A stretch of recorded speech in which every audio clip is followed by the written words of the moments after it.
And welcome to the Sketch Zone Podcast. I'm your host, Carlos Gomez. This week we have a friend from down south. Not all the way down south, but down from LA. Slavik. I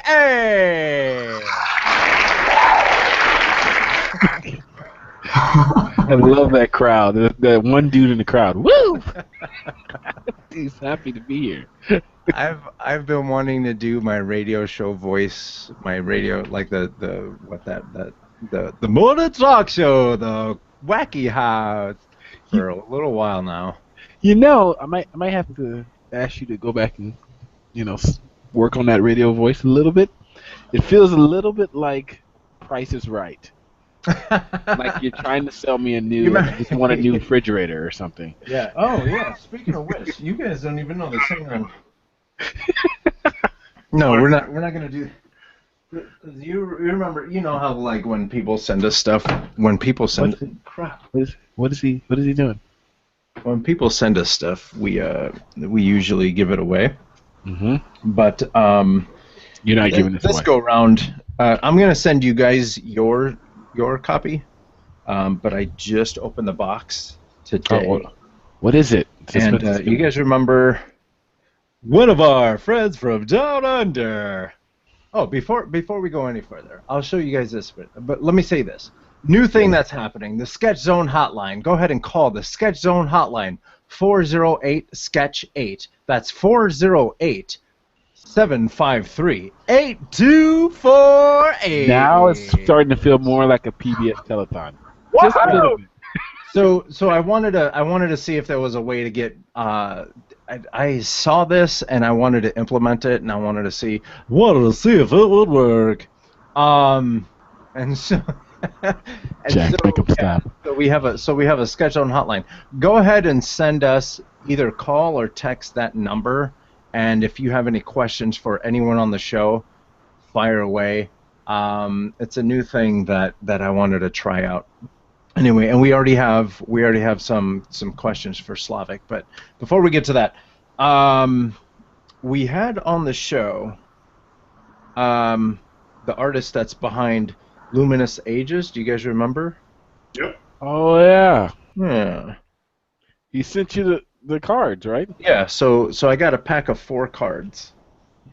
I'll send you guys your copy, and then he also sent like the the comic book and stuff. So yeah. Oh, I haven't even said his name yet. Anthony Christou. Yeah, so he sent his comic book, so I'm gonna send you guys your copy, and then I don't even know how many things are in here, but I'm gonna, if there's any extras, we'll give it away on the Sketch Zone hotline. That's 408-SKETCH-8. I like Jack's head. He's like, Jack is not sold. Jack's like a conscious. I just looked down the line. Take a look at that. That's pretty cool. How's the print? We was talking about that on the show. It seems thick. Yeah. Pause. Yeah. I mean, it's legit. It's definitely legit. It looks good. I haven't gotten way too deep into it just because like I said, I just opened the box, but I know that we got a handful of comic books. Mm-hmm. And we got 4 packs of cards. That's nice of them. Thank you. Oh, it's pretty cool. Thank you. Yes. So now that we said that, we're talking about Price is Right and the Sketch Zone hotline. Feel free to throw us a call. All right, let's move this along. Yes. On the Sketch Zone hotline. Just like, all right, so, he's like, we're done. So hey, listen. What's up? Something really cool happened to me this week on social networks. Okay. This group, if you will, mm-hmm. I was listening to when I was but a wee babe. Digital Underground. Oh yeah. Okay. Yeah. Yeah, they're following me on Twitter, dude. Nice. Yeah. All of them? The group is. The main It's group. it's Humpty Hump, the dude with the nose with the goofy Ah, stuff. He's following me. what are they doing right now? Chilling. They're probably all laying on a bed of cash. Um, You I know what wonder it now, is to now. have a Why are they monster following hit you? for like 30 years? I don't know, because I'm What did you do? boss. What Because did I'm you do? boss. Bawz. Bows. That's balls. Think you just See what happens when I go off script? yo, that don't spell boss. I just spelled balls. Wait It a spells minute. balls. Anyone else have a Wow. wonderful story? Moving on. Jack, how you been? I'm good. As you can see, I'm in an abandoned house. Yeah. Your microphone is abandoned too. Thank Say you what? for. Yeah, your microphone is. Well, he doesn't have all the things that would muffle his sound normally. So he's in an empty room. This is just bouncing Yeah, off. that's But we can hear you. So Jack, you're moving? It's real echoey. Oh, there we go. There we go. Oh, Yeah. I have to live with it today because I'm moving and I'm in an abandoned ghost house. hmm So if all your lights just Look at. happen to I turn know off, what's funny is he blurred it to try to make it look like it's no an empty room. Blurred looks just like an empty room. you know it. Got like one window open. like Right. like that's where they took all his furniture, stole it out of his house. I like the blur though, because the blur's back. The blur's always good. E3 is happening. Yes, E3 is happening this week. It was a decent E3. Yeah. I like to call it a in between year. Right now, everyone's talking about VR. It has literally swept obviously the game industry as well as film and everything in between. Whether the consumer base jumps on it is yet to be seen, only because of how expensive those things are. But one of the problems that the game industry has always had with the console market is, and I'm talking about Fat lazy people. besides fat lazy people and a lot, yeah, and lots of opinion, is their systems tend to be like 2 to 3 years old because when they come out, they're decent, and then they quickly, obviously, because of technology, ages within a year, right? So the Xbox One and the PS4 are about 3 years old now.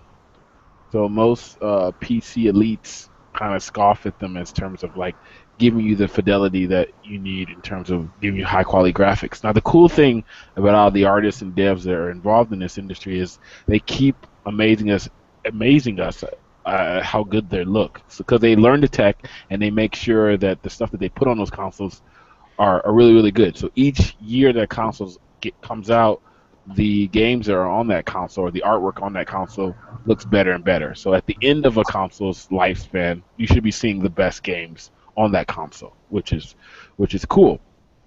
And then a console's life happens every 4 to 6 or 7 years. The last couple of years, I think the game industry's gotten greedy, and before this last gen, it went on for like 7 years. So that means there was no console. I'm going somewhere with this. Trust me. So with that being said, is now we had the new systems. So everybody go out and they buy. Mom and dad buys the console for their kids, basically probably 3 years ago now. Well, Microsoft jumped the gun this year and announced that there's a new system coming out next year. Now, people are calling this system a point 0.5. There's been some murmuring that devs are kind of upset, but that could be just some opinion pieces from Game Press, as well as a lot of consumers are kind of like, I just bought a system. Why they ask me to buy a new system? Well, I think they're getting ready for VR. So the Xbox One has announced their new console that'll be out next year. It's the Xbox One S, S standing for Scorpio, some code word they're using. But basically, it puts that system at a decent level PC, basically. So it's going to be a quad-core system, or no, not quad, an 8-core system actually. Whoa. So it's gonna be 8-core system, 60 hertz. So it delivers true 4K and like was it like six teraflops or something like that of like data or something like that. So basically, that's getting Teraflop. Hang on, hold up. yeah. I've never actually heard that word. I know. Yeah, Yeah, it's a the thing. system is basically like your decent, actually not decent because most PCs are at like quad core. It's like a really nice workstation PC basically. Because if any of you guys are into VR or into VR either for game or for film or anything like that, you know that your system in terms of making your experience on VR has to run at 90 frames a second.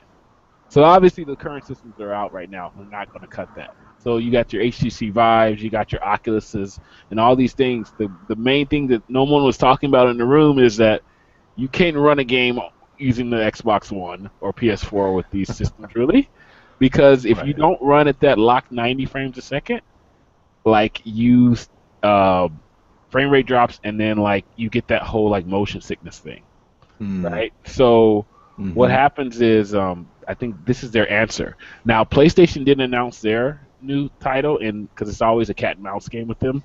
So Xbox jumped the gun. They announced it at their presser, right? And what they're thinking is Sony's going to announce it like Apple style, maybe a couple weeks from now.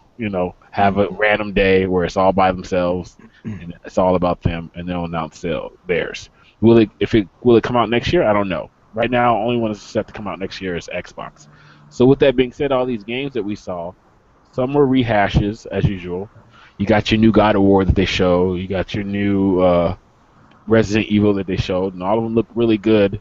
Um, it's a new Gears of War and all these other good ones. Kojima, which is a very famous game designer, who had a big blow up last year with his former publisher, left and then showed up on Sony's stage. So now he works for Sony, has a new studio. He was the one who was going to do that game with Del Toro, that horror Mm-hmm. game. Remember that? Mm-hmm. And Mm-hmm. then it kind of blew up, and Del Toro said, "I'll never work with the game industry again after that because he spent so It's much a money." completely different animal. Right, right. But so people are hoping that they still resurrect that horror game because it was really good with those two directors Yeah. going on. So like Kojima has a brand new studio. He just released a brand new game. They use a famous actor in it, and body scanned him and stuff. I can't remember the dude's name, but Norman Reedus. Anybody, you guys know who that guy is? Yeah. He was in what? He's the bow hunter on Walking Dead. Right. So they used his likeness for this new game called Death Crossbow Stranding, guy. and Kojima is over there with Sony now. So it's just interesting. So like I said, I thought it was a decent E3. There's a bunch of other games. Obviously, you can go and look at. We put a listing on the show notes for if you're into that type of deal. I just thought it was interesting about the VR, right? So there was so much talk about VR this year, and Sony did talk about their VR. They have a VR system. One of the cool ones that came out of that was Mount Everest. So they're doing this crazy Mount Everest VR experience this year that'll come out on VR systems, and I think it shows you like Mount Everest and gives you this grand view, and it's supposed to be this crazy. So there's a teaser trailer with that. So again, Right. again, all these folks are so excited to get into VR and all this stuff. Do you know that if you get into VR, you're going to have to get up and walk around? And And some of them, yeah. if that's the case, they have things that you can go. They have zombie runs. They have like laser tag. They have paintball that you can go and actually do this stuff, and you can save money. You can save what's the Xbox One S gonna cost? Like $800? No, I haven't really. Yeah, probably around the sweet spot is always like 3 to 4. Yeah. You know, if anything higher, they'll be like, And all you're I'm gonna not do is touching it. stand up and run around.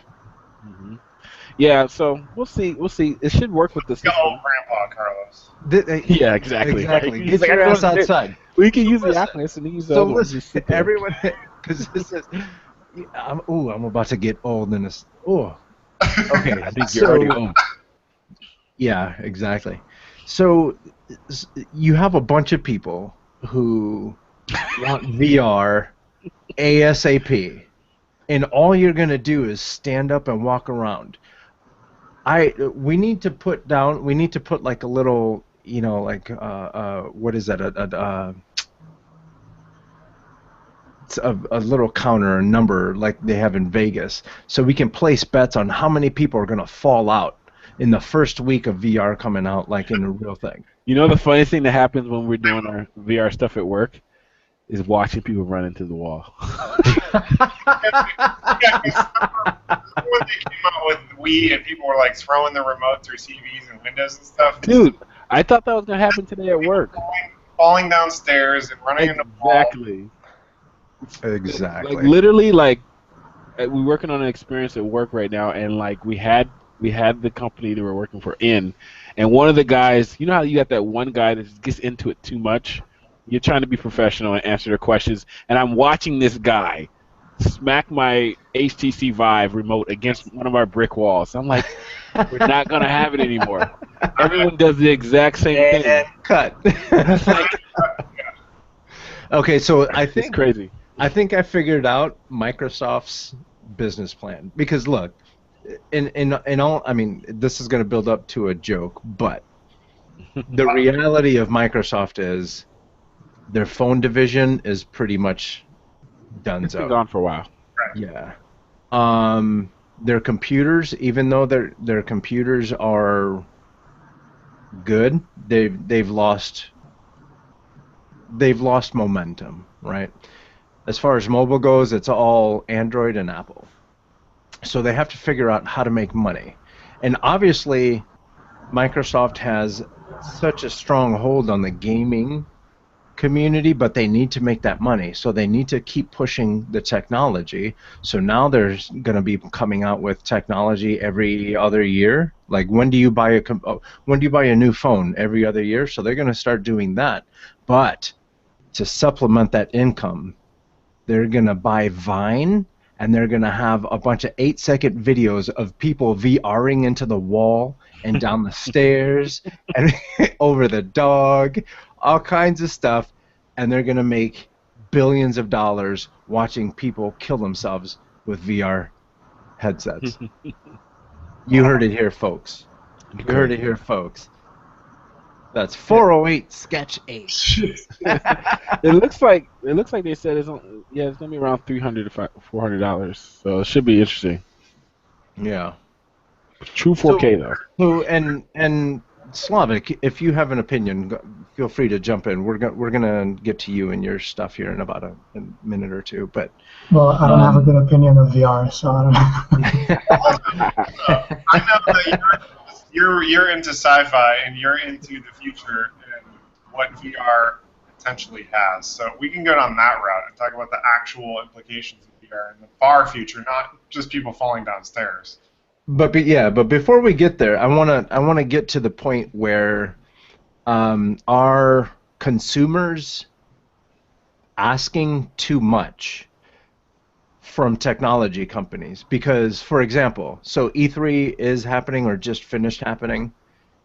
Apple just had their WWDC announcements, and everything was technology based as far as it's called the Worldwide Developer Conference, so everything that they announced was, if you're not a developer, you'd be like, okay. As a developer, I was like, oh, cool, that's really neat that we're going to be able to use Siri to not only call an Uber, but send people money and do all this other stuff. The technology that's about to come is about to make everyone's life so much easier. Instead of flipping from one app... Or you might just send your money to the wrong person. Right. But... you should not trust Siri to do anything for you, especially send money. Yeah, exactly. But you know, we as consumers, we look at the Microsofts, the Apples, and the Googles, and we get upset when there's no new, latest, and greatest thing that we can spend our money on. But then when they come out with something new every year, we get mad because we have to buy something new every year. Yeah. Yeah. I think it's a double-edged sword, you know, because I think you definitely have people that are going to buy, and definitely have people that are gonna support it or whatever. But you know, sometimes like I think it's the company's faults too. Like just going back to like the Microsofts and the Sonys and stuff. Like, you know, a lot of people don't have the money for another $400 system. You know, especially if it's like 3 years old. 3 years old is pretty early on, but like I used to say in the classes I would teach, you know, the average dev cycle used to be 4 years, and then they got away from it because they wanted just to make more money and kept it out longer. So people got used to not having another system for another 6, 7 years, you know. So now when they're having to try to keep up with technology again because, you know, how many different graphics cards have we got in the last, 2 months? You know, there's a 1080, now there's a 1070, and they all can do amazing rendering things, you know, for video and film and effects, you know, and they, you know, suddenly that console you have over there where people are putting all these monies into these games, and they're now where they're not approaching, they already are movie budgets, and the fabric of the industry as we know it in terms of game is now like the movie industry, contract based, you know, so they can offset some of that stuff because everybody can't be on salary, you know, and then the game don't sell, people lose their jobs, you know. I think they had to find a way to like compete and keep current because, you know. So with that being said, to give the people what they want, the best quality, you have to kind of keep up and, you know, cause them to buy more. But, you know, like you said, they get mad. So Yeah. it's like a gift and a curse. Slavik, have you ever worked on any kind of game at all? No, I never got a chance to. No. I know that you're a director for movies and commercials and music videos and stuff like that. Is there any interest on your part to take a peek over to the gaming industry to see maybe if there's anything there for you? No, I mean, I grew up on video games, you know, and I have a long relationship with a lot of games from the late 90s, early 2000s, and I kind of got out of my system. I mean, I enjoyed them when I was younger, quite a lot, almost. I mean, I would consider myself, to an extent, not a hardcore gamer, but pretty close. And then the games just stopped appealing to me. I think after PlayStation 2, like I never got a PlayStation 3, I never got a PlayStation 4. There was nothing there that really appealed to me, while titles on PS2, PS1, they were extremely appealing. So I don't know if games have changed from what they were before. I mean, of course they have, but I think I've changed a lot more. So I don't. And also, I feel like a lot of games are very. I don't know. They explore topics that are really not interesting to me anymore. Only very few games do. So I don't. I don't really have an interest. Yeah. I let you know today that I was cyber stalking you, and I was taking a look at a lot of the stuff that you've already been a part of, and it was really cool to learn the style of game that you were playing when you were this gamer. What style of game was it that you were playing? Well, it was between action role-playing games, and fighting games. Those were the two biggest genres that I played. And yeah, the early games that made a huge impact on me, I mean, they probably are. The reason why I'm here today is Blood and Omen: Legacy of Kain, which is a great title. I mean, it was classic.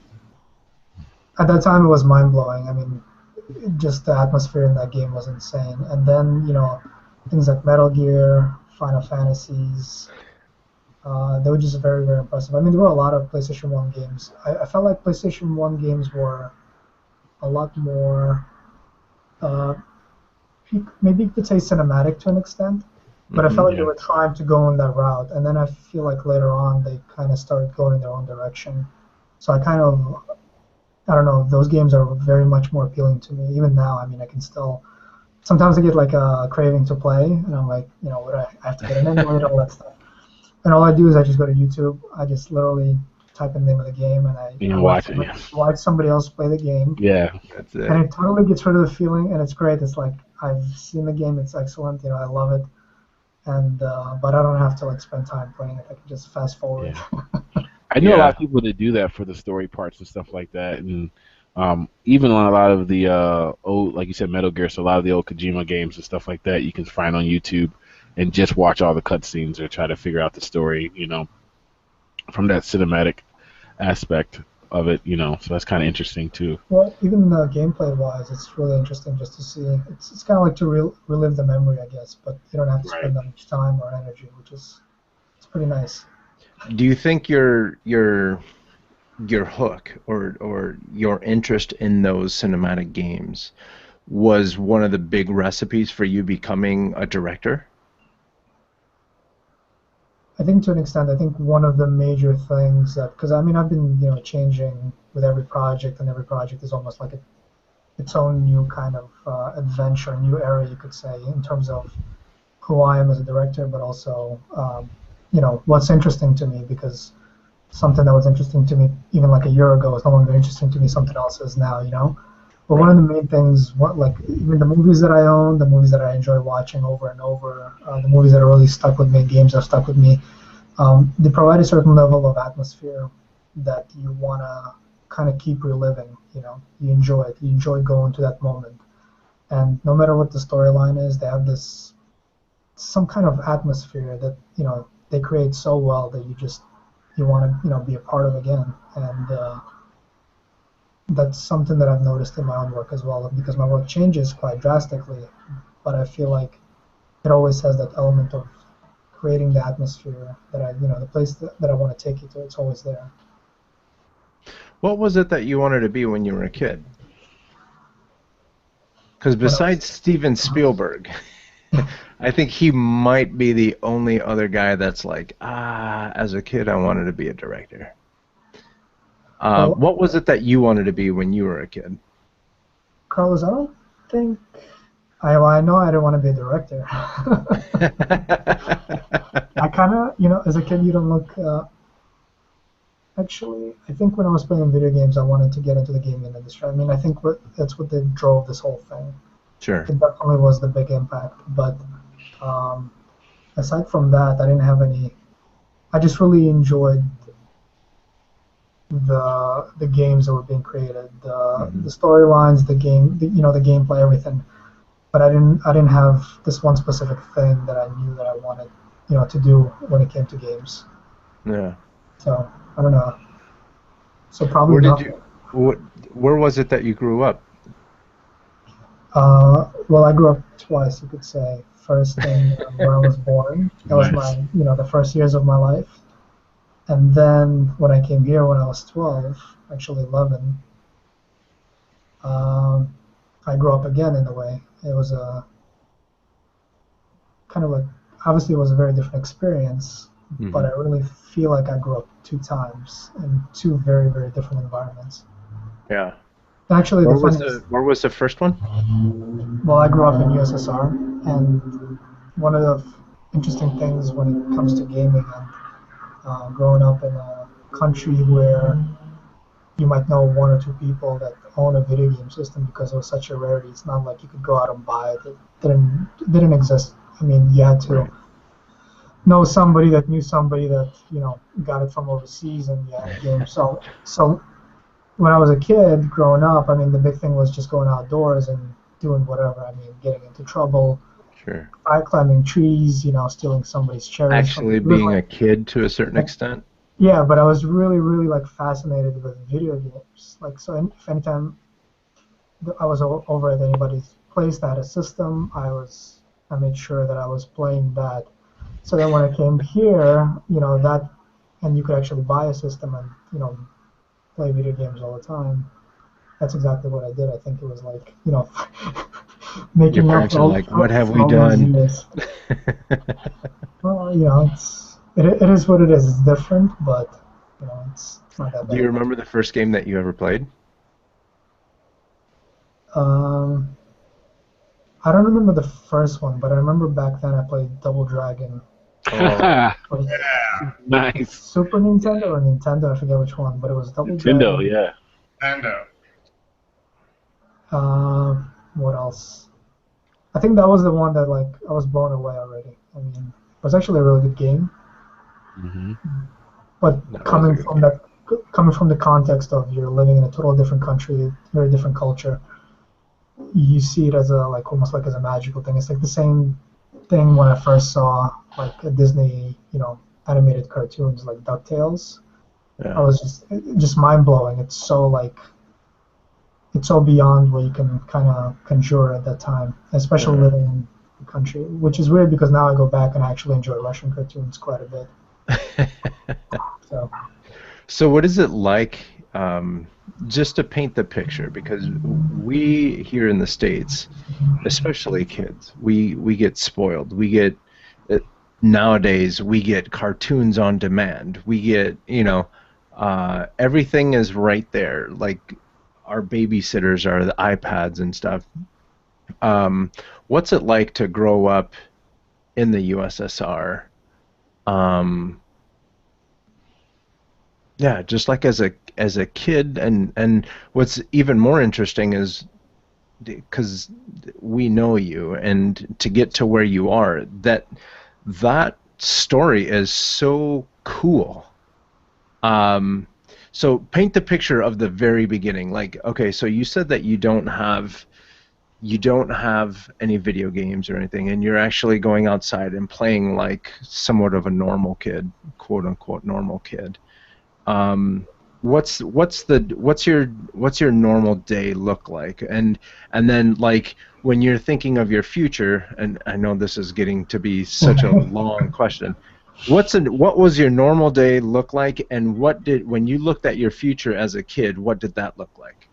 well, I can tell you about my future as a kid. You didn't even think about it. I mean, I mean, you know how kids are. Kids, see like what's tomorrow and that's it. Like next week doesn't even count. Like they don't think Yeah. that far ahead. I grew up in an interesting time because it was like the decline of USSR. So Okay. that to me was normal, but to everybody else, there was definitely a big change that was happening. Yeah. And when I say decline, it's not like things were progressively getting worse. It's actually okay, okay, okay, okay, and then it got really bad really fast when the whole country kind of collapsed, like within a matter of, literally, it was within a matter of days. I mean, there was a buildup that was happening behind the scenes, but in terms of the public and their knowledge of it, it was literally within a day. Yeah. And so the normal day would be like, well, first you went to school and you have to make sure you do your homework. I mean, it's in that sense, it's pretty normal, like it is here. And then you just want to get outside as soon as possible because your friends are outside and they're doing something interesting, Right. or maybe not. But you just want to be outside. You don't want to, you don't have television entertaining you because you have three channels and most of the programs are very, they're for the general audience. And then there's a lot of like politics. There's a lot of stuff that's not interesting for kids. Hmm. So you're not glued to the television. You want to go out and um, I mean, you're not doing anything interesting as a kid. I mean, you're playing with like, King of the Hill on like the sand. You're wrestling. You're like climbing trees. You're Yeah. climbing trees to eat fruit that didn't ripen yet. Nice. Soccer was a big thing, obviously sports. Uh, and then as you got a little bit older, like around like 7, 8, 9, you started to kids generally started to kind of go around the city, go to different areas. I mean, Yeah. you didn't have this control that they have here in terms of like making sure the kid is safe. Parents were a lot more lenient over there with that stuff, and I mean, there wasn't like too many bad things happening in the first place, Sure. so you could end up somewhere, and you could get in trouble very easily, extremely easily. Hmm. Yeah, Yeah. but it was a nice childhood that I really enjoyed. It gave me a great context to the when I came here. But when I came here was very different. experience. So you came here when you were 11. 11, 12. I think I was actually 12. But 12.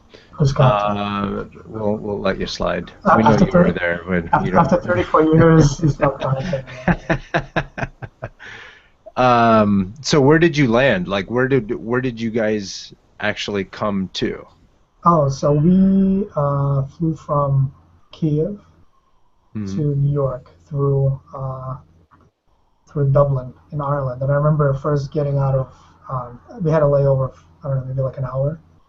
And I remember getting off the plane for the first time in a different country because I think that was my first time outside of USSR in a way. Was that the first time on a plane too? No, I flew pretty often actually as a kid. Oh. Almost too many times as far as I'm concerned. I like to keep flying to a minimum, you know? Yeah. But Yeah. it was interesting because you get out and then what really hits you when you first, come to a country that's really, well developed, that's capitalist, is there is a, product everywhere, just tons of it, like overwhelming you. Yeah. And you're not generally used to that, especially when I left, the country wasn't doing too well. In fact, it was the opposite. We lacked product.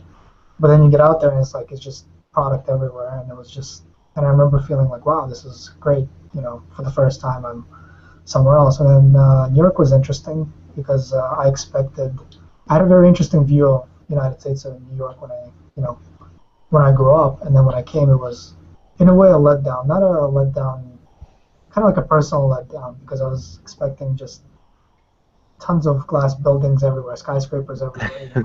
I was expecting the Gold in Manhattan the streets. $20 bills Nice. in garbage cans, And that was my view of United States, where if you just looked on the bottom of the garbage can, you'll find $20, and then you'll go into the next garbage can and find another $20, and that's how you become wealthy. Well, if you're in Brentwood, I think that's how it works there. Well, I'm not too far. I'm gonna go later on. They pick up their dog poop. $20 bills.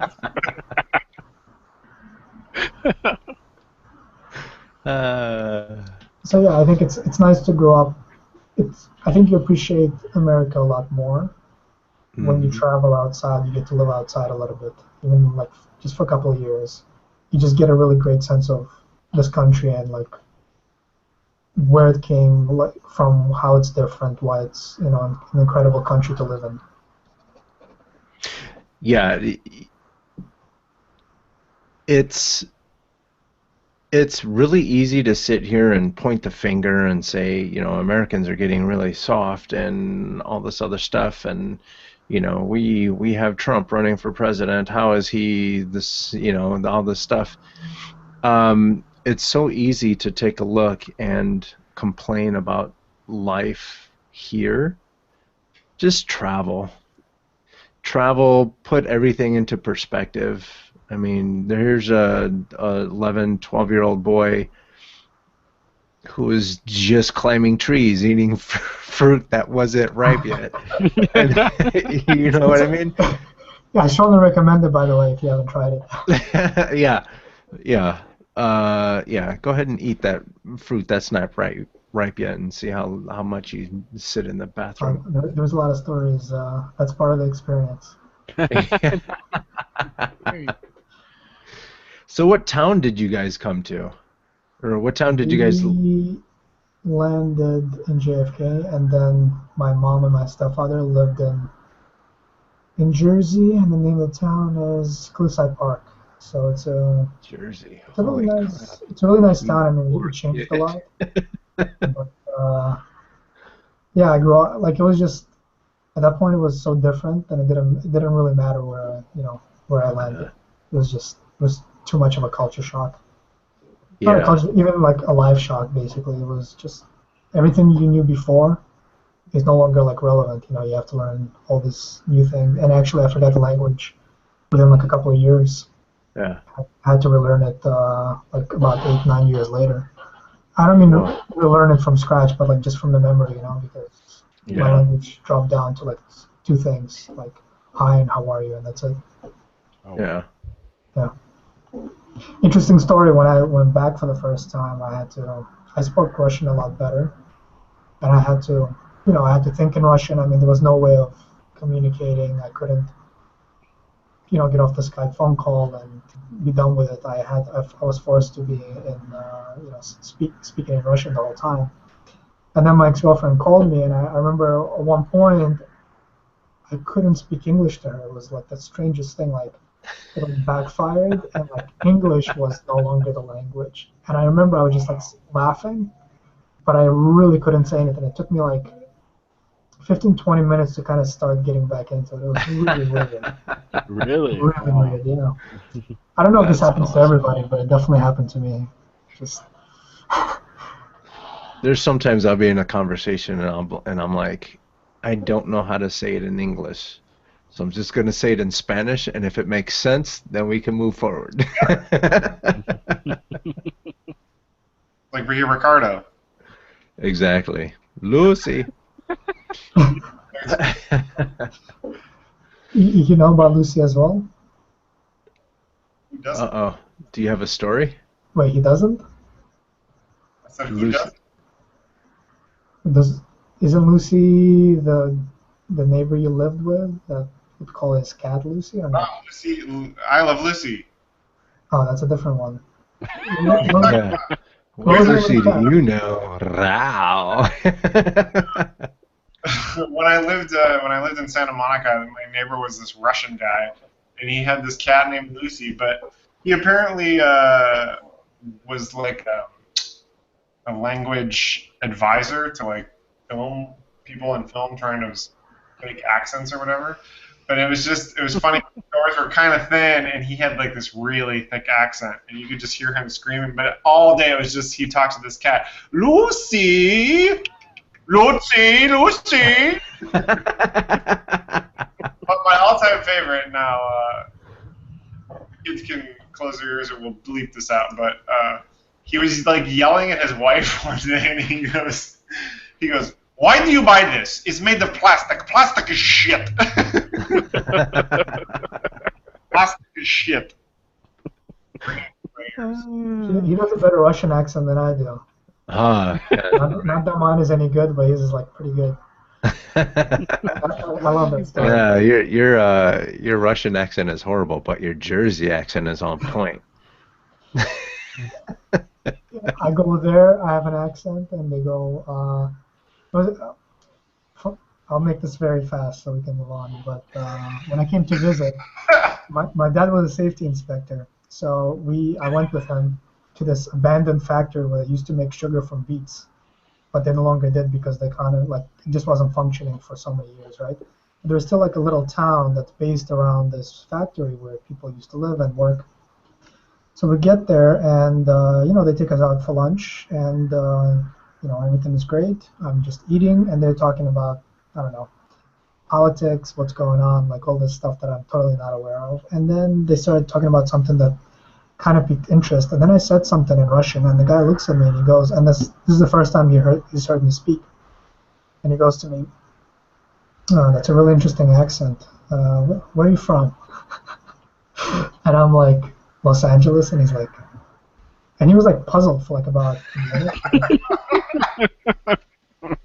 He's like, "Well, what the fuck are you doing here, Los Angeles?" Like probably that's what's gone through his head. And then he found out, I'm the son, I'm visiting and all that stuff, and it was great. But it was just, who the hell hears about a Los Angeles accent? I mean, what the fuck is that, Especially to a Russian person that works at a, beet factory that no longer is in service. Factory. Amazing. A beet factory. But yeah, back to Lucy. I love Lucy is how my dog got her name.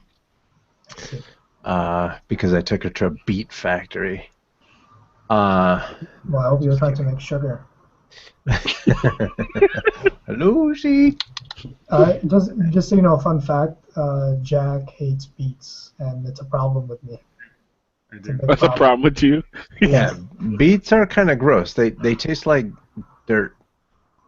Don't they bleed? That's exactly what he says. They taste dirty. Like, Yeah. no matter how many times you cook them or how much you scrub it, it tastes dirty and like Blood. It tastes like blood. Bloody dirt. Yeah. Yes, bloody dirt. Exactly. Well, I'm not going to invite you to any of my dinners. Charlie, how do you feel about beets? Do you like them? Nah. Not really. Not really in my. Way to have a clear stance. Nah. Well, I'll have a dinner by myself then. So. I don't know. You do that. They bleed. I don't know. The only thing nastier like than beets. beets are cantaloupe. No, cantaloupe's not bad. Cantaloupe tastes like little chunks of vomit to me. Now we're getting to the bottom of it. Well, no, I get it, because when I was younger, I really couldn't stand mangoes. They tasted like they had been rolled like in dirt, or dust. I would call them dust. They taste dusty. But now, for some reason, Mangoes are delicious. Yeah, now I love them, and I'll totally eat it. But there was like a while where Cantaloupe? There's no way. Hey guys, now that we're speaking about vegetables, how do you feel about non-ripened fruit? They help you. They help you poo. I'm at a loss for words with this conversation. I want to say something witty. Man, I don't have my story time. Here's a story time. So the local grocery store, you can go right by the front door. They have a bunch of juices and stuff that they make fresh. Well, they have this one. It's a beet juice, but they mix it with like pineapple and ginger and whatever, and it tastes really good. It doesn't taste anything like beets. So I was standing there, and there's this little old lady. There's this little old lady standing in front of me. They usually have like pre-juiced green juice that's basically like spinach and a bunch of stuff, and this red juice that's like beets and ginger and a bunch of other stuff. So all the green juice was taken, and I was sitting there just staring at the cups because there was nothing but beet juice, right? And I'm like, man, what's free? This little old lady looked at me. She goes, "It tastes really good. I know you want the green juice, and I know that they're gone because that's why I'm here, but go ahead and take the beet juice. However, don't be surprised when it comes out in your poo." And I was looking at her. I was like, lady, get out of here. You don't even know me. No. She's like, try it. You're going to like it. And so I took the red juice, and like the next day, like it does.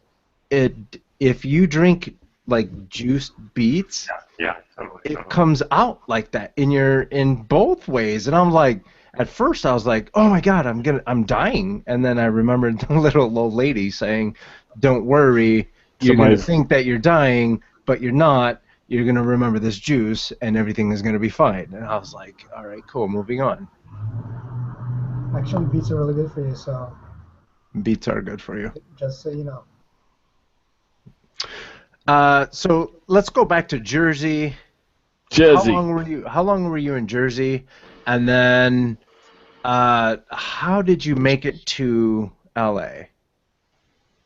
I grew up in Jersey for 14 years, so between 12 and 26.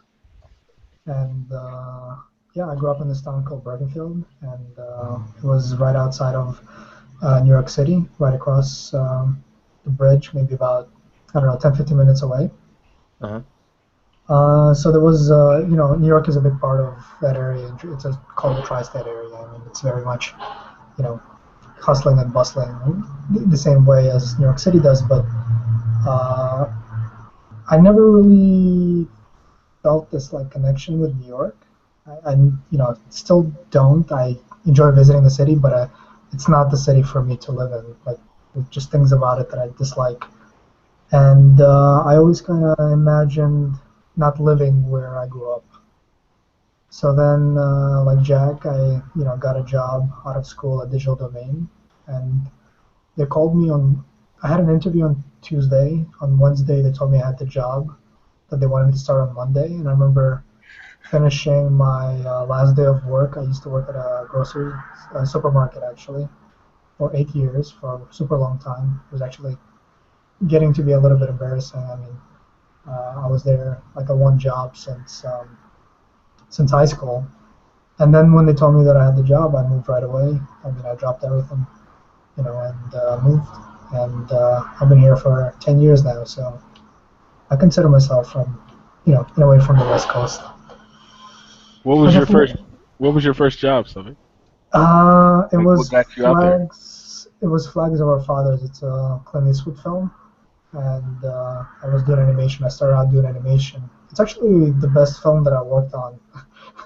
Out of like 11 or 12, that one was the best one. Like actually, like as a film. And I was doing animation on ships, vehicles, some human animation, but mostly vehicle animation. That was the big thing that I had to do, because I was still very junior, and they were just kind of trying me out.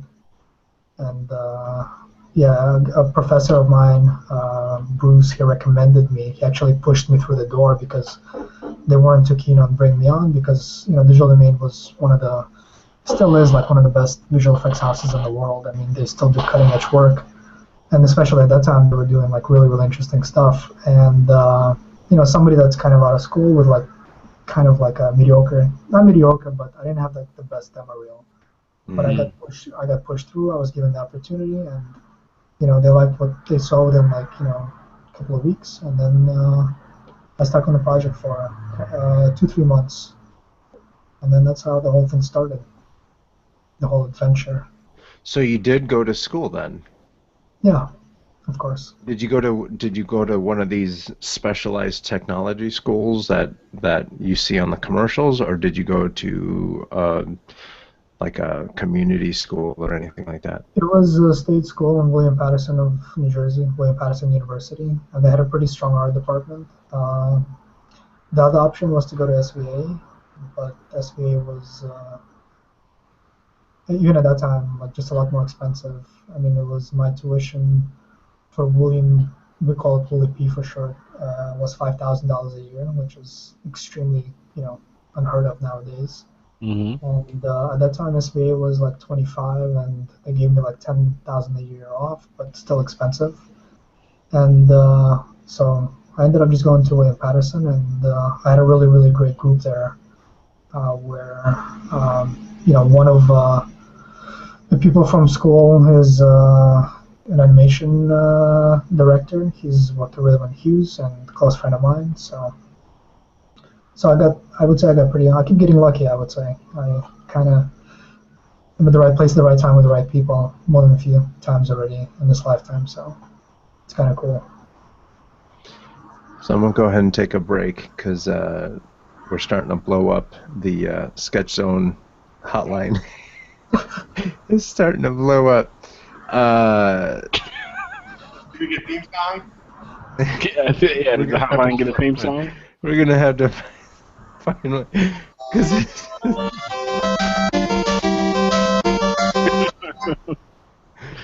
actually, we're probably going to have to change that theme song after this one. Hi, Sketch Zone. I'm Dave, long-time listener, first-time caller. Love that new hotline bling. Oh, gosh. That hotline bling. And then someone is asking what happened to Cartoon Carlos.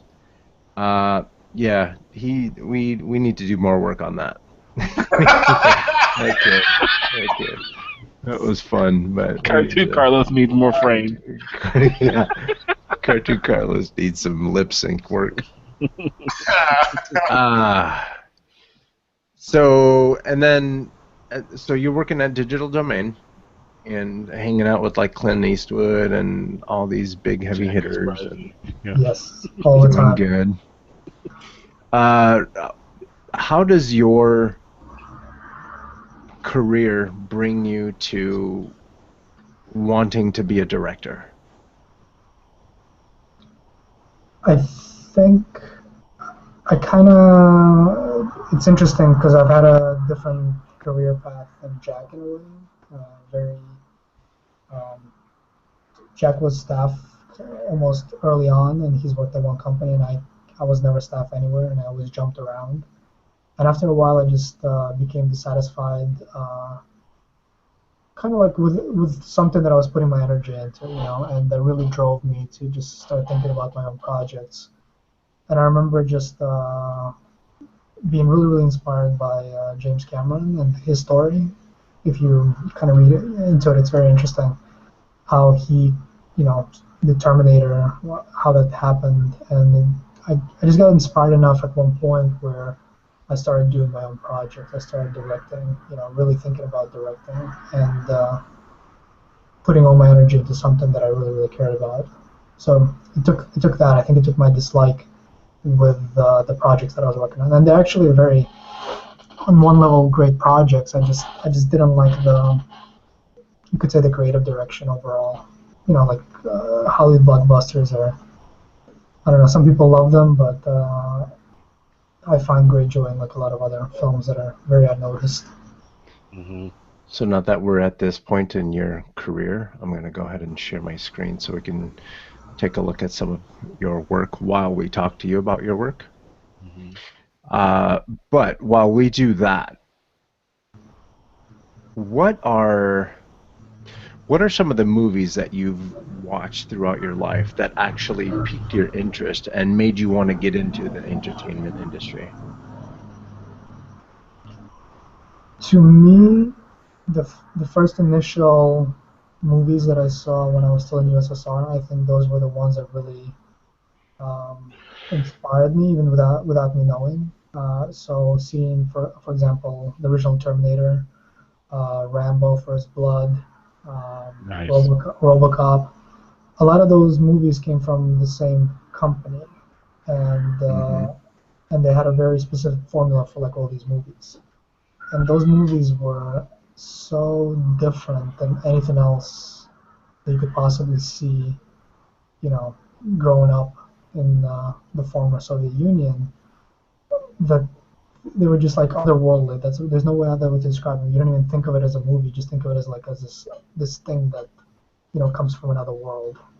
So Hmm. those are the movies that really inspired me, and I still, when I watch them, I really enjoy them, even like 15, 20 years later.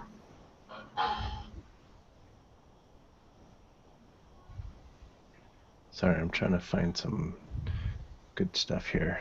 So you say they're otherworldly. Like, what is it? What's different about films that were available at that time in the USSR versus obviously what we all know is our nostalgic classics? Well, I, the thing, I think here you're used to the the Hollywood industry. You're used to movies coming out and entertaining you from early. You just have a very specific view of it, like, and just not being exposed to it, and then suddenly being exposed to something like that. The ideas are just so out there. They're so crazy. They're, even for this time, they were executed so well that you you have a very different context to them. So you just more blown away by everything. You don't even, because there's really nothing like it that was done under the most film, which was the Russian Hollywood system. A lot of those movies were more, you could say, not family friendly, but they were more kind of like Steven Spielberg type films. Very kind of rounded, very, there was action, there was comedy, there was love stories, there was all this, all these elements encompassed in one film, and that's what I remember a lot of the films being. At least the ones that I watched, because there were a lot of films that just weren't of no interest to me that now I find very interesting. Like I saw Solaris, the original Solaris, a couple of years ago for the first time, and just really enjoyed the experience. You know. Awesome. So I Yeah. said, so we're looking through. If you're listening on iTunes, we're watching some of the videos that he's worked on, and it's a handful of commercials that we have up that we're showing, and one of them was Boom Beach, and Boom Beach is, besides Candy Crush, Boom Beach is my other jam. Uh, I can't get enough of that one either. So, Nice. and it's really cool to their commercials are really cool, and it's just really nice to see. Well, I haven't spent any money on that game, but my time, if time is money, it's nice to see my money spent on some really cool commercials like the one that we just got done watching. So all of that to ask, you direct music videos, you direct animated commercials, and all that good stuff. Is there a difference when you're directing animation versus live action? Well, actually, to clarify, the commercials that you were showing, I just worked on as a pre-visualization artist. I didn't direct them. Oh, okay. Yeah, so animated is really not my thing. I think it's more of Jack's thing. I really enjoy live action aspect of everything. There's something I think coming from video games where it's all virtual to begin with, and then getting into film that has a lot of visual effects. You're used to this digital zone that is missing, when you just do live action. And live action is just there's a lot of like interesting surprises that can come about. It's just a very different kind of. It's a much more physical space. I enjoy it a lot more. But I mean, I've done one project which was I directed. It was actually my first Previs project. Because when I wanted to switch from animation to Previs, I had to do it. I did a test for Transformers too, and I remember doing it, and I mean, it was literally pretty much my first directing, spot. It's different in the way that in virtual space you can do whatever you want with the camera. You don't have any limitations. You have a lot more interesting limitations directing live. Very interesting limitations. Yeah. So Dave Atsey, a silly little artist way down in the south of Australia, is asking, is it hard to direct people in a film or a video with heavy amounts of CG? So basically helping actors see and react to things that aren't there. I mean, it's more difficult for them, I would say, because they have to imagine it. Yeah. But I mean, everything is always, even when it's live action, in front of them is the camera, lights, crew. There is all this other crap, so they're already in their own head. I think there might be more. Maybe it's a little bit easier to immerse them into a set that is, like a practical set where they can see things and they can really absorb the atmosphere that it provides, as opposed to like being on green screen. But at the end of the day, acting is acting, and whether it's a green screen or whether it's 20 people watching you, act and perform, and crew and lights, just distracting you. I think they have a tough job that they need to do either way. So I think I would say maybe it's a little more difficult, but not by much. If that answers the question. Yeah. It makes sense to me. Are there similarities to the approach that you take when you are about to direct a music video versus just a regular film? Does that make sense? Yeah, I mean, I think I definitely took a different approach when I created my last works, because I would treat I treat every project that I take on as like a little baby that's being born, and you gotta give it your full attention and all the love that you can possibly give it. A film that's narrative, you have to treat it, that's the main focus, is telling the story, where if something is more visual and more conceptual, you can kind of stray away from that a little bit. So it just depends. I mean, every project is different. Like, for example, right now I'm finishing a project that I'm doing for my friends for their wedding. It's a concept film that I shot on the iPhone, which is their love story, but like conceptualized in a funkier way, you could say. It's a little more layered. It's a little more out there. And it kind of rides that fine line between a music video and a short film where it has a soundtrack, but it's not a soundtrack that's original soundtrack that's based on cues that drives a story. It's more of a soundtrack, like a song. So it becomes this kind of like interesting, strange vibe because you actually stop listening to the song so much and you just pay attention to the visuals, but the song is like still in the back of the head. So that one I approached, with unique things in mind that I wanted to do because I get bored very fast. So like if I do a project, I'll get bored of it, like a couple of weeks later, and I'm already beyond it, and I want to do something else, something different.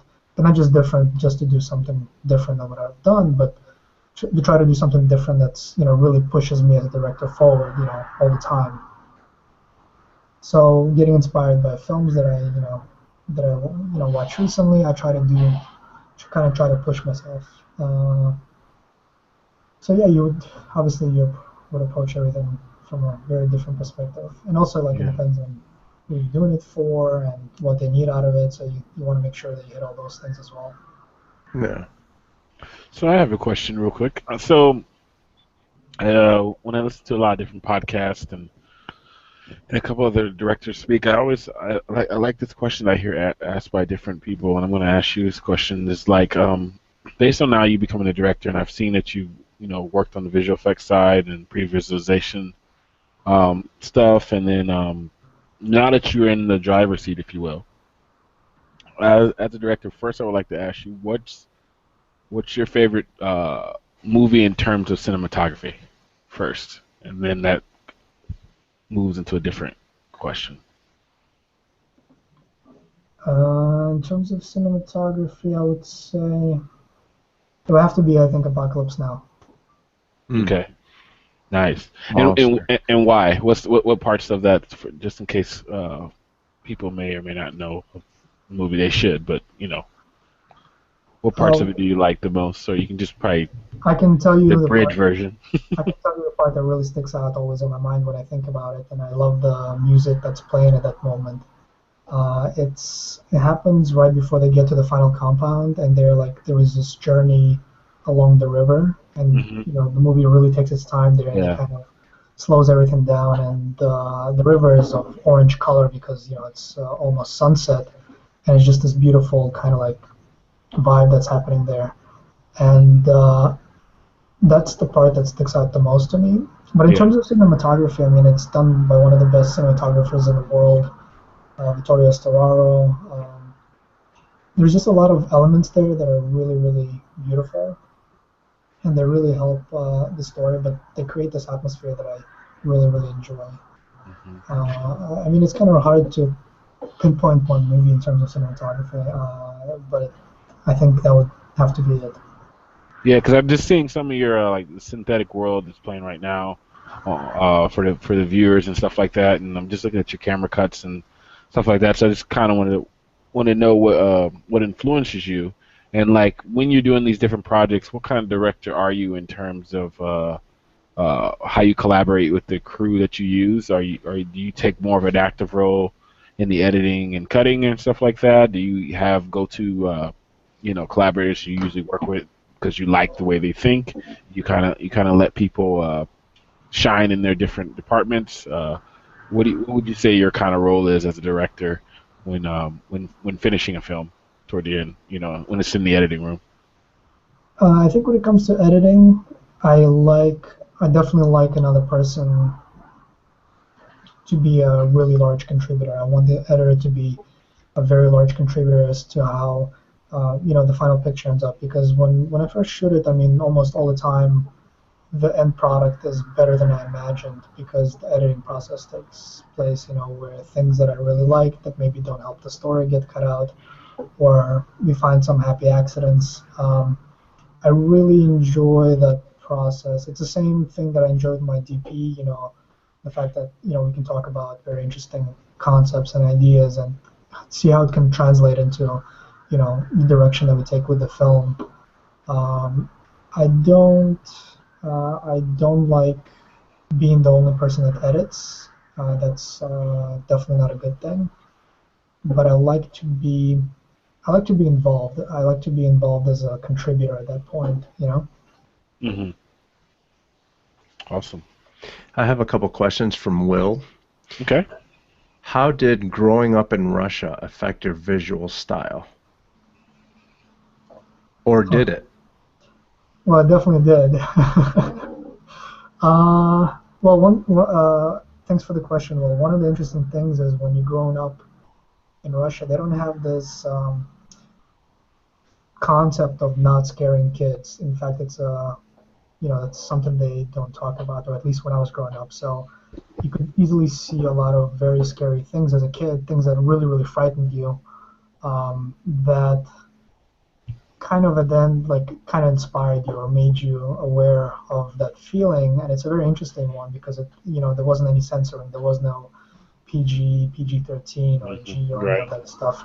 You just watch something, and that kind of gave you this maturity to explore, to experience all these feelings early on that maybe here would be, something you will experience later on and have to start dealing with. So, but in terms of visual style, I mean, Russia has a long history of, cinematic experiences and especially theater, and has a very, very strong, um, culture of that. But the topics were not usually sci-fi, and that's one of the things that really piqued my interest. Even watching some of the earliest films that I watched, there was a lot of Star Wars. When I first heard about Star Wars, it was you know that there is a film somewhere called Star Wars. You don't know what it is. You've never seen it. You don't know when you're going to be able to see it. And the most you can possibly see is around maybe when I was 6 or 7. There was the most you could get were pictures of people. Like, for example, you have a picture of Bruce Lee. You'd hear about Bruce Lee from your friends, and he'd kick ass, but you don't know who that is. You don't know any movies, and you just see a picture, like a photograph taken from, a still from one of the frames in the movie, and this became your concept of what this is. A very skewed concept. And so when I first started watching sci-fi films like Star Wars, I mean, it's mind blowing. It was even more mind blowing for me back then than I think for kids here. Oh, wow. Yeah, because you come from such a different place. You come from a place that there's a lot of time. Movies about period pieces. Specific. Maybe have something to do with revolution. And as a kid, that doesn't really interest you. But something like RoboCop it's absolutely insane when you first see it, especially with incredible effects. Right. So right now we're watching some of the visual effects that you were a part of. Yes. And I'm glad that I have both you and Jack here, because this is our common thread between the three of us. You guys worked on the visuals, I worked on the website. And as I was building the website, I always wanted to know, who told you guys to put smoke on tires of an electronic motorcycle? There's no smoke. There should never be smoke. What movie are you talking about? Tron. There was a lot of stuff in that didn't make a whole lot of sense. But That was one thing that just cool. What are mind you talking about? Is that what?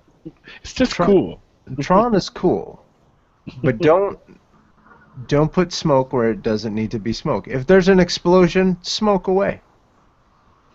If there's an electronic bike with no moving parts, sliding across some more electronics with no moving parts, where's the smoke coming from? The electronics are hot.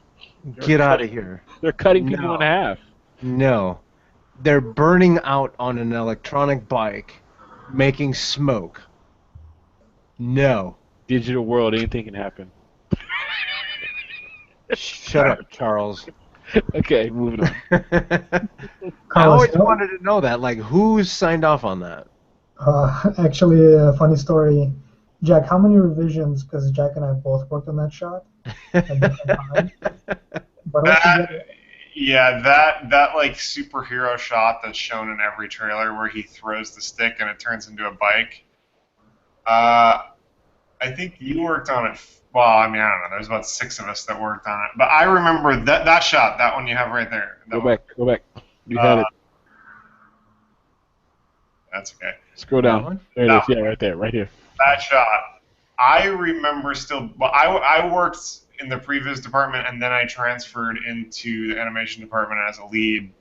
So I actually worked on the shot kind of all the way through the pipeline. But I remember even in Previs, we were up to, which, Previs is supposed to be fast and dirty, and you're getting composition down, and it's all about camera and timing, not minutia and obsessive details. And we were like on version 96. Really? In pre-production? Yes. In Previs? To animation and probably went through, I think, 123, because I remember they were concerned about getting into triple digits. What was? That's 123 on top of the 96. That's not like we went to 96 and then to 123. We started over at 0 once we went to. What? So what? The 96 revisions that you guys did in Previs didn't solidify the concept of the shot? Well, because it goes from Previs, and then they basically start over and use the finalized Previs as their kickoff point. Final Do it again. Sheepers. Wow. Yeah. you just went back between adding smoke or not adding smoke. I take it back. I'm sorry I asked. Well, the cool thing about this part is, like, and this can be for either Jack or Slavik, it's like, because Slavik, you've done a lot of previs, like, and Jack, you said you had a stint in the pre-visualization department. Can you explain to everyone, even in a little bit more depth on what previs is? Because a lot of artists, or I've had a lot of students think they can just go into previs and thought that that'd be a good starting point to get into. But that's kind of cool, Slavik, because you end up becoming a director, and I think it's kind of about directing a shot, right? Or correct me if I'm wrong, at that stage, instead of just the fine details, right? I think it seems like it. I think ultimately directing and previs are extremely different. Okay. And when I was getting into directing, I think previs had a huge impact on me because in a way you are virtually directing, but the live action experience of directing is so much different. And one small aspect of it is very close to previs, but then there's so much more to it that previs doesn't even, bite.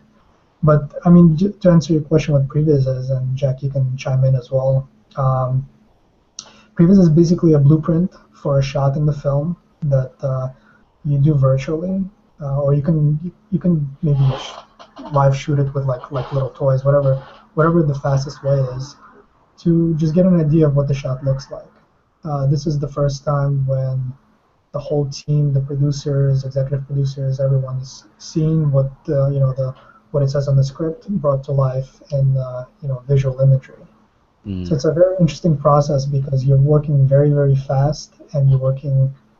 It kind of like usually looks kind of ugly, you could say. It doesn't look like the final image at all. It looks very crude, and I think that might off-put a lot of people. But what they don't know, what happens is, in previous stages, you're actually able to modify and contribute to the story quite drastically. You can contribute to your ideas that you couldn't do at another stage of the process. One of the shots that I did was when Clue, the villain in Tron, transforms his baton into a light jet. It was my idea that he takes the baton apart. Before that, there wasn't this concept in the script that the baton came apart. Oh wow! Okay. I mean, it was kind of like a natural way of kind of getting there anyway. So I don't want to give myself too much credit, but it was my decision to add that, and it went throughout the rest of the film. So that's one. It's you're working a little bit more conceptually, a lot more dirty and quicker, but it's more it's exciting in another way, not in a visual way, but more in a conceptual way.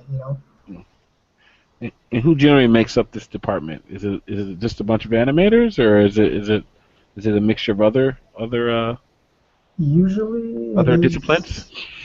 Well, usually it's animators that transfer into Previs, but I think unfortunately in the industry very few people are interested in taking cinematography classes or studying cinematography and what that's all about. So at the end of the day, I feel like a lot of companies that are working on previs for all these blockbusters, at the end of the day, they all have the same visual style to them. There's very little, differentiation, and I think that comes from the fact that, um, once something works really well in one movie, if something is very exciting, very action-driven, Hmm. and very visually appealing, you do the same thing to please, the next client the same way.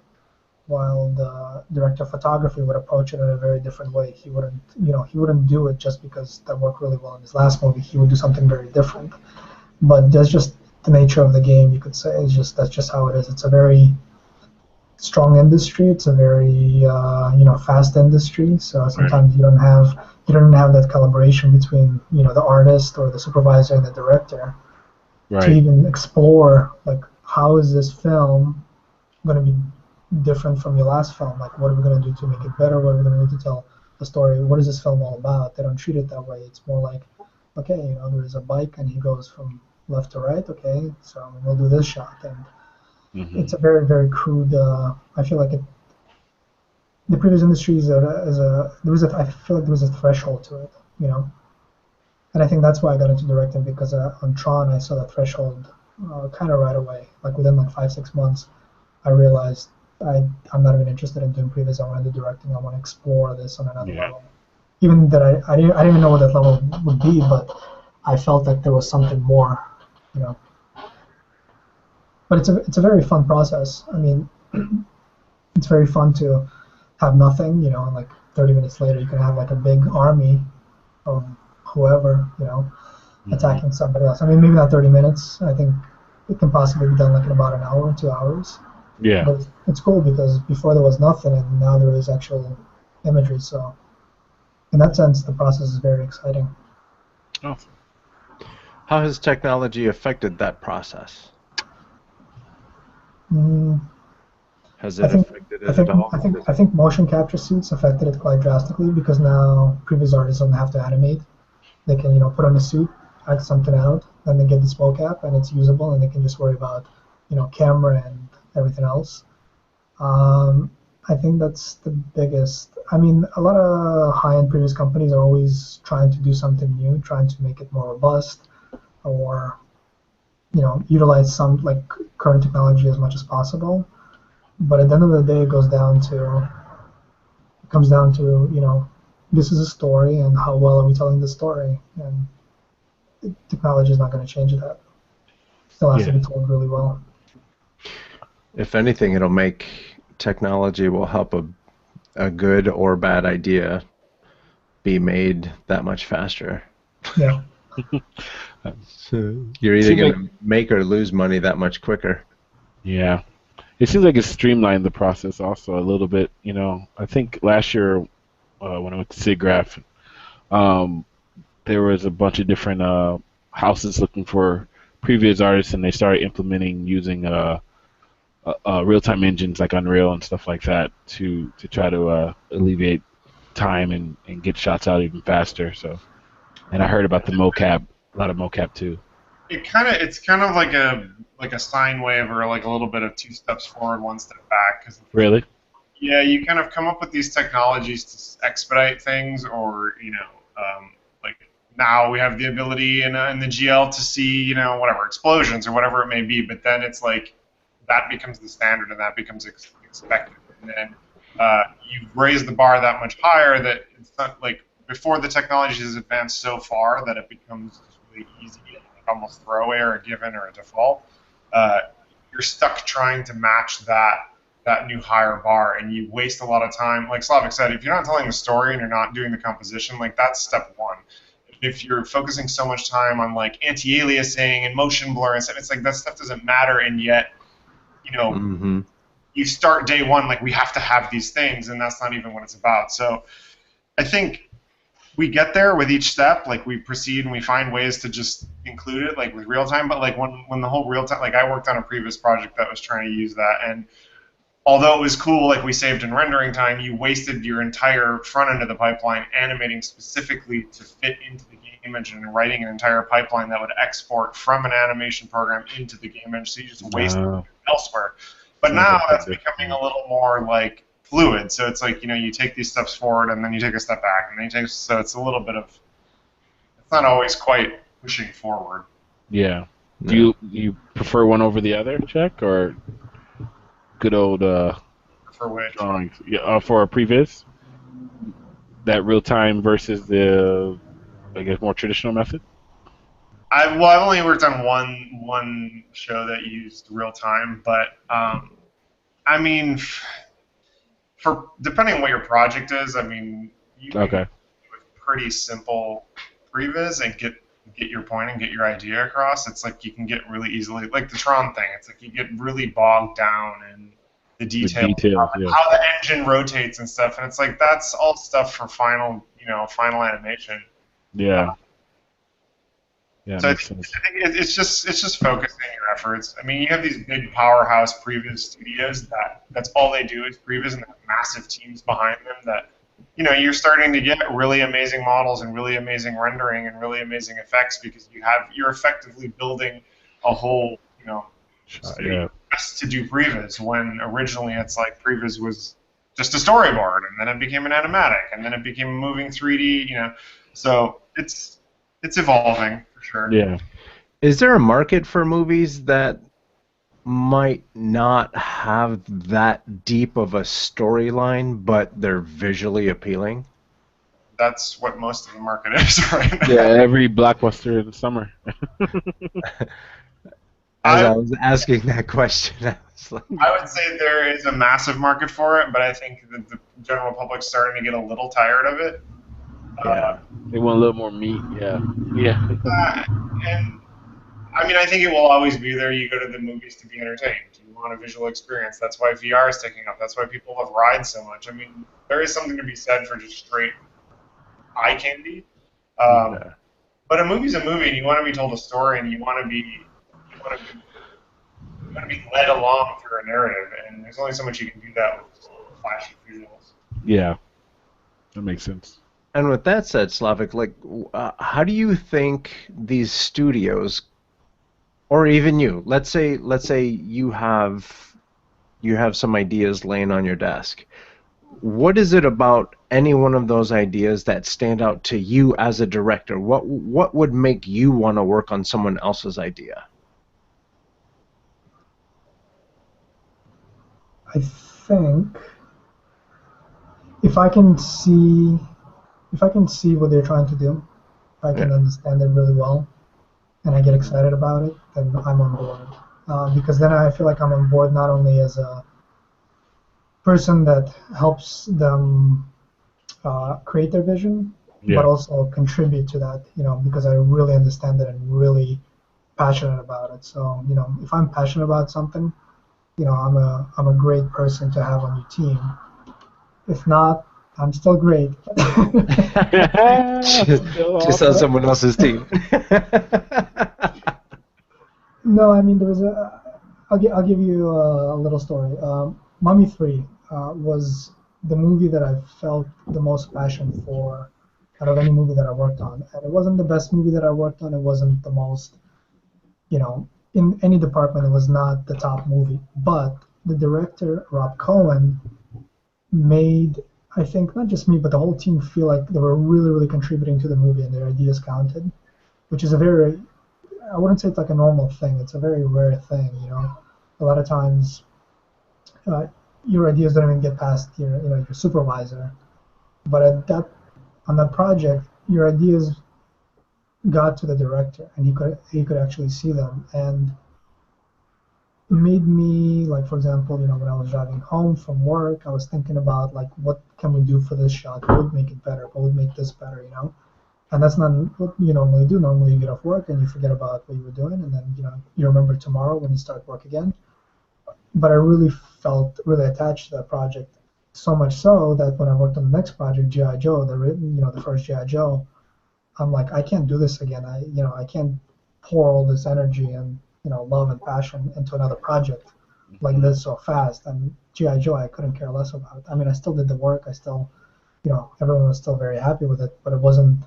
My love wasn't there for that project. It was just too much. It was asking too much.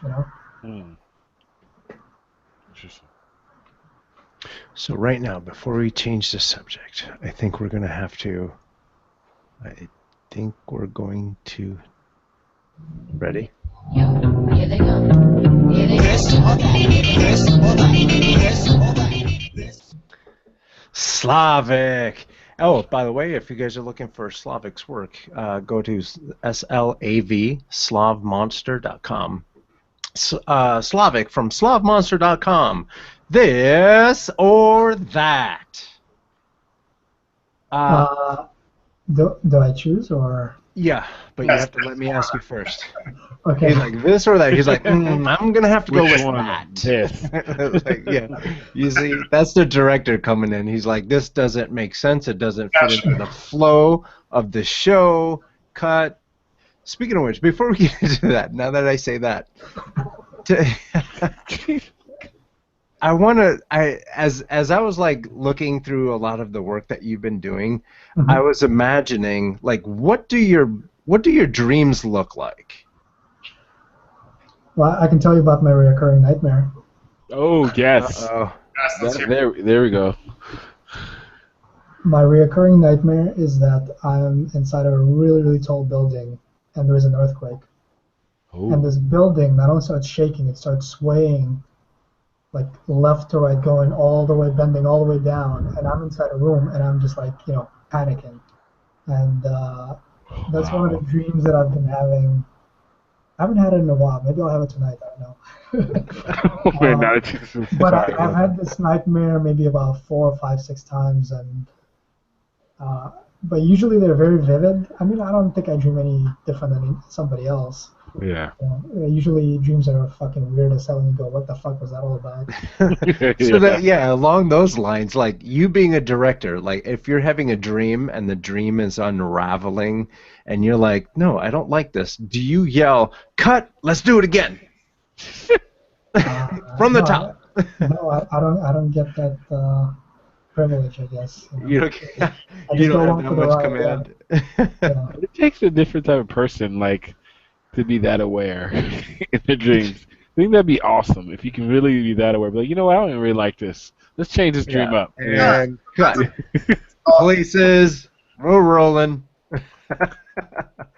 And action. And the way the building starts moving. Yeah. No thanks. Okay. No, back on track. Back on track. This or that.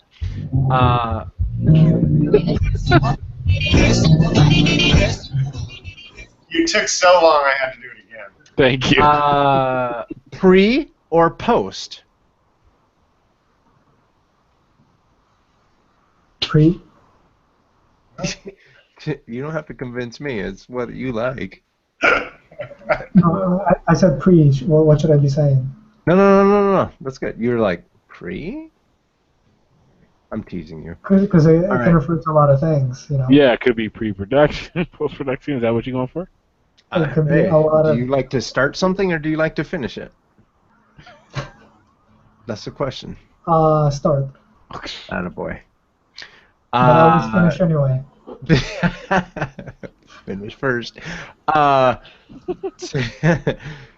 Telling the story or actually creating the story? Because you're also a writer of sorts, aren't you? Yes. So would you rather write the story or would you rather direct a story? Direct. Ooh. I like that. Yeah, think about it. All right. This one, I read an article that you were being interviewed for, so I thought that this would be an interesting question for you. CG or practical effects?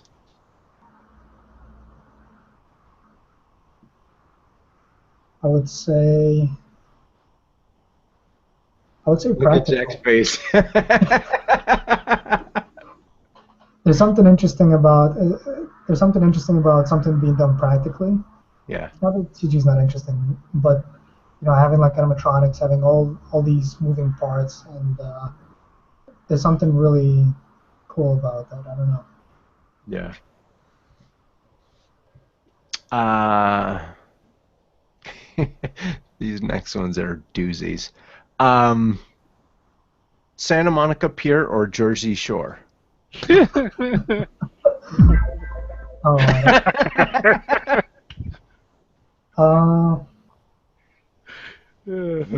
I don't, they're both bad, but for like different reasons. Nice. Let's go with that one.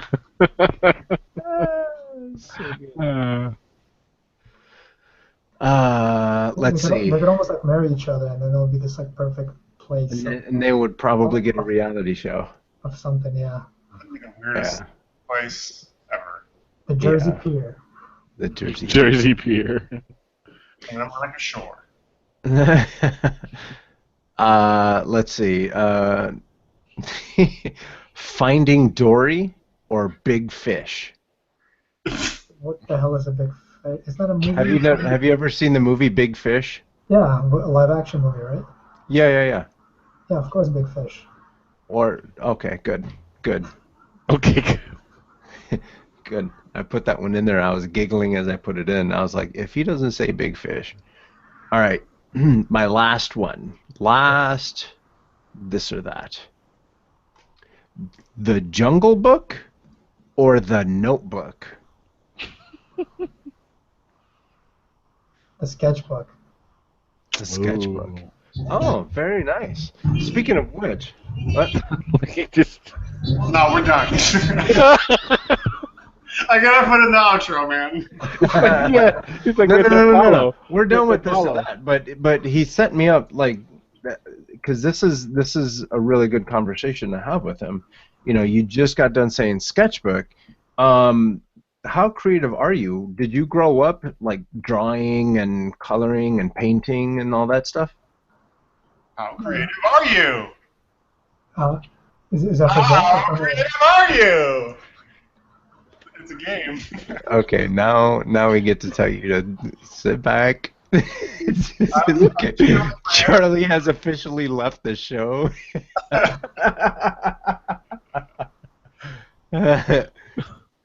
Kids say the darndest things.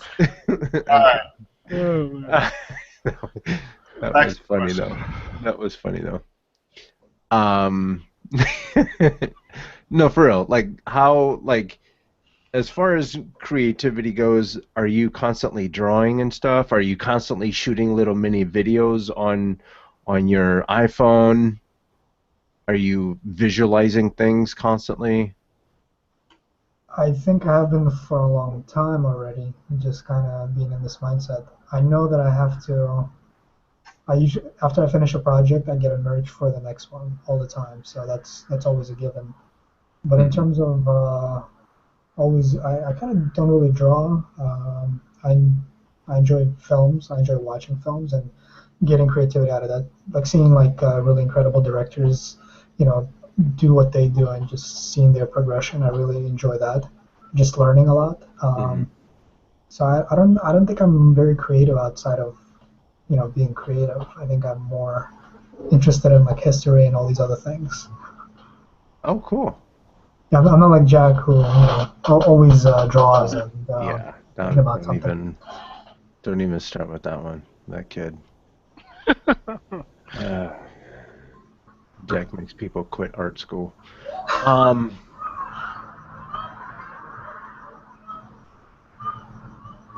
What was that? All right. Let's see. I have a few more questions that we could. Actually, we just got a question from Will. Is it the same Will? I'm not exactly sure which Will. It's a 262, so he's down, I think, South California. How are visual effects in Russia different from what we're doing here in the States?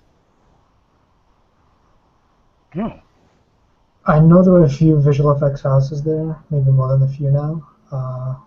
I think they're outside of how differently they're run, like a lot worse than here. Hmm. They're pretty much the same. I mean, I think they're emulating the Western model, like how things are done here.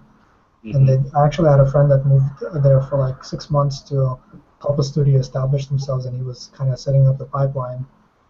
And it was for a Western film, but he told me he had like a lot of problems with, behind the scenes with like, people, who are in charge of production, just all those kind of things. So, like not politics, even more just regular things. Things are not run very well over there. So, but I think in terms of the approach, I think it's the same. I mean, maybe they get a little bit of more inspiration from the style of the Russian cinema, and maybe it's more poetic.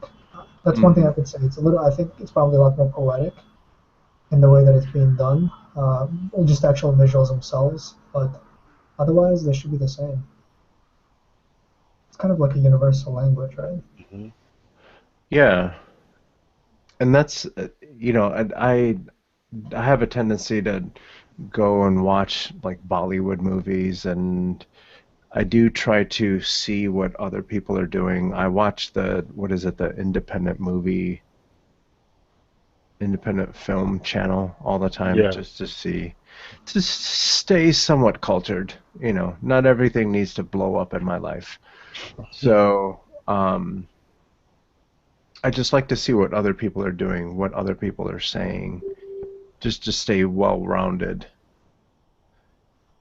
Um, and it's always interesting. Again, we're talking about finding more exposure to different people to see how they do things and how they approach things, and and even if you get a new appreciation for how we do things here in the States, I mean, you're going to be a winner.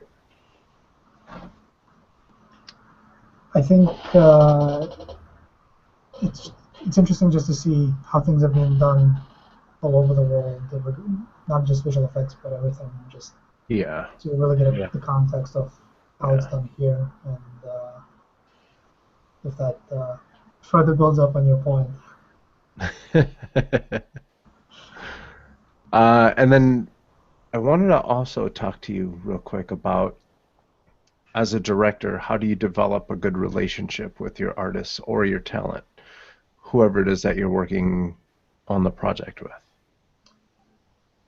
I think one of the key things is you you have to make a space that really inspires whoever you're working with.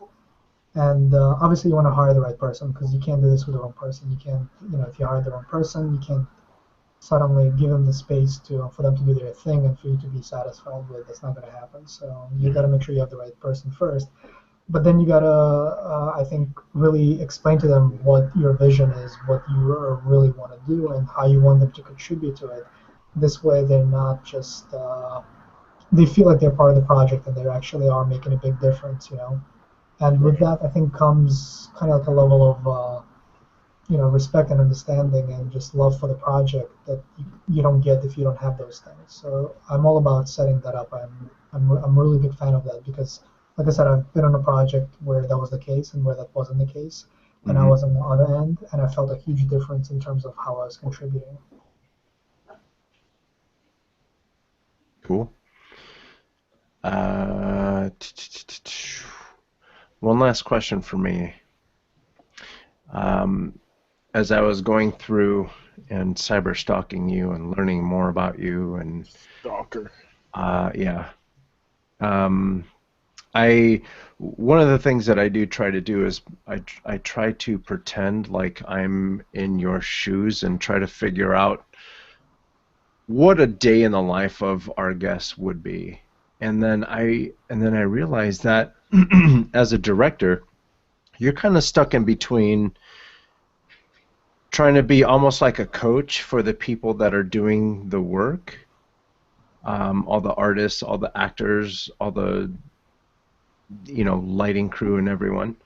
And then you're also very accountable to all the people that are wearing all the suits, the money guys. And this could very easily be a this or that. This or that. Would you rather work with the suits or the creatives? Well, that's a very biased question, no? I mean, who would say the suits? Just because they have the money. I mean, you're gonna have to deal with both, no matter. The money has to come from somewhere, right? So, Right. I mean, it's just at the end of the day, it's a business, and you have to think of it as such. I don't know about maybe first.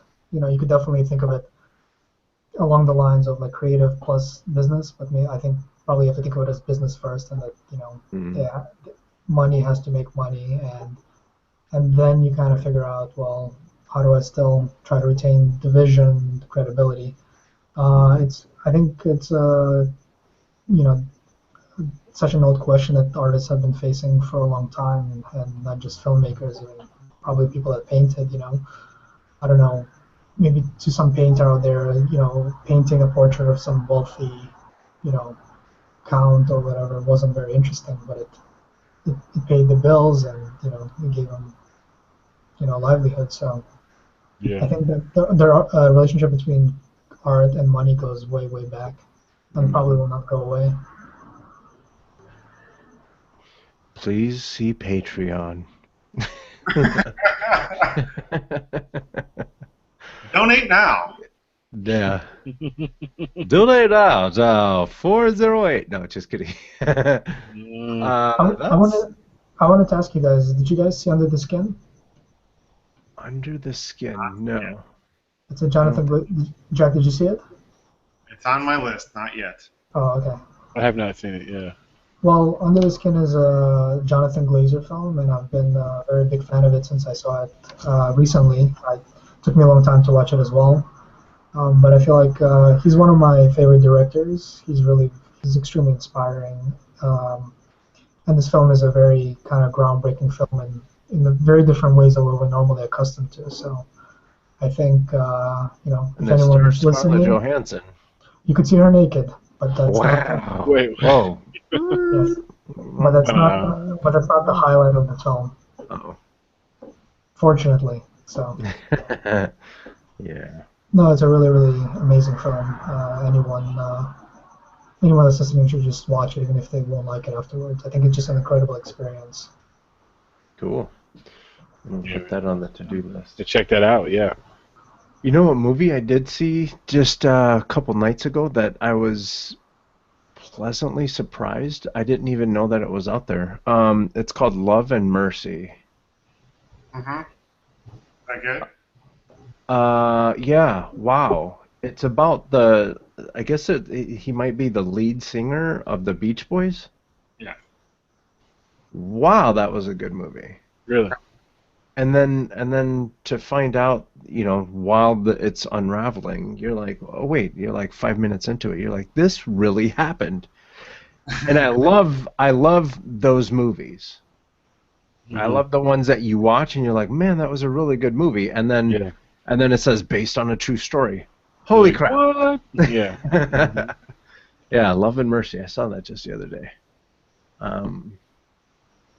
Brian Wilson had a pretty messed up life. He's got an interesting story.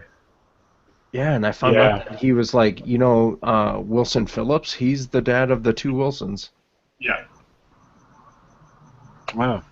So he just throws out musicians. Bam, there you go, world. Enjoy. Thank me later. Enjoy. Yeah. So that was Under the Skin, and By Jonathan Glazer. by Jonathan Glazer. I'm going to put that on the to-do list. All right, guys. Any more questions let me check the hotline bling real quick. I got a closing one, maybe, unless there's other ones before this. Nope, no more. You can go for it. All right. What is your dream project? Like, if you did it, you could die happy. Or have you already done it? Scarlett Johansson. Oh my gosh.